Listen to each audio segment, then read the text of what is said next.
നമസ്കാരം. VCV ന്യൂസിലേക്ക് സ്വാഗതം. ഞാൻ വേണുഗോപാൽ. ആദ്യം പ്രധാന വാർത്തകൾ നിങ്ങൾക്കായി അവതരിപ്പിക്കുന്നത് ഓരോ വസ്ത്രങ്ങൾക്കും ഒരു കഥയുണ്ട്. ആഘോഷത്തോളം വളർന്ന സ്വപ്നങ്ങളുടെ കഥ. Beauty silks.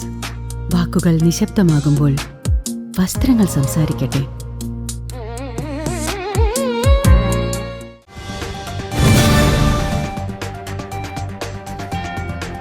ദേശമംഗലം പഞ്ചായത്തിലെ പള്ളം എസ്റ്റേറ്റ് പടി കൊറ്റമ്പത്തൂർ ഉന്നതിയിൽ വീണ്ടും മണ്ണിടിച്ചിൽ. വ്യാഴാഴ്ച ഉച്ചയ്ക്ക് 12 മണിയോടെയാണ് സംഭവം.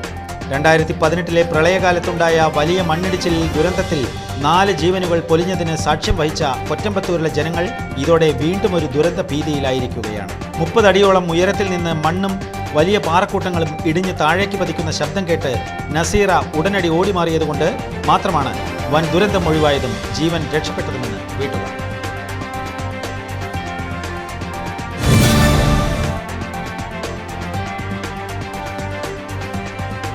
ഷൊർണൂർ കൊടുങ്ങല്ലൂർ സംസ്ഥാന പാതയിൽ യാത്രക്കാരുടെ ജീവനെടുക്കുന്ന ചതിക്കുഴികൾ. വടക്കാഞ്ചേരി പോലീസ് സ്റ്റേഷന്റെ മുൻവശം PWD റോഡിലുള്ള കുഴിയിൽ വീണ് നിരവധി ആളുകൾക്ക് പരിക്കേറ്റു. പൊതുമരാമത്ത് വകുപ്പിന്റെ അനാസ്ഥയ്ക്കെതിരെ BJP വടക്കാഞ്ചേരി ഏരിയ കമ്മിറ്റിയുടെ നേതൃത്വത്തിൽ പ്രതിഷേധം സംഘടിപ്പിച്ചു.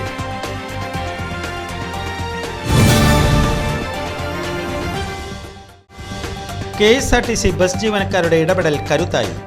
യാത്രക്കിടയിൽ കുഴഞ്ഞു വീണ യുവാവിന് പുതുജീവൻ. പെരിന്തൽമണ്ണയിൽ നിന്നും തൃശൂരിലേക്ക് വരികയായിരുന്ന KSRTC ബസ്സിലെ ഡ്രൈവർ വർഗീസ്, കണ്ടക്ടർ രാജീവ്, ബസ്സിലെ മറ്റു യാത്രക്കാർ എന്നിവർ ചേർന്നാണ് യുവാവിന് സ്വകാര്യ ആശുപത്രിയിൽ അടിയന്തര ചികിത്സ ലഭ്യമാക്കിയത്. വടക്കാഞ്ചേരി ഗവൺമെന്റ് ഗേൾസ് ഹൈസ്കൂളിൽ MLAയുടെ ആസ്തി വികസന ഫണ്ട് ഉപയോഗിച്ച് നിർമ്മിച്ച 1ാം നില കെട്ടിടത്തിന്റെ ഉദ്ഘാടനവും വിജയോത്സവവും സംഘടിപ്പിച്ചു. വടക്കാഞ്ചേരി MLA സേവ്യർ ചിറ്റിലപ്പള്ളി പരിപാടി ഉദ്ഘാടനം ചെയ്തു. 99.5 ലക്ഷം രൂപ വിനിയോഗിച്ചാണ് ഓഫീസ് കെട്ടിടത്തിന്റെ 1ാം നിലയുടെ നിർമ്മാണം പൂർത്തീകരിച്ചത്.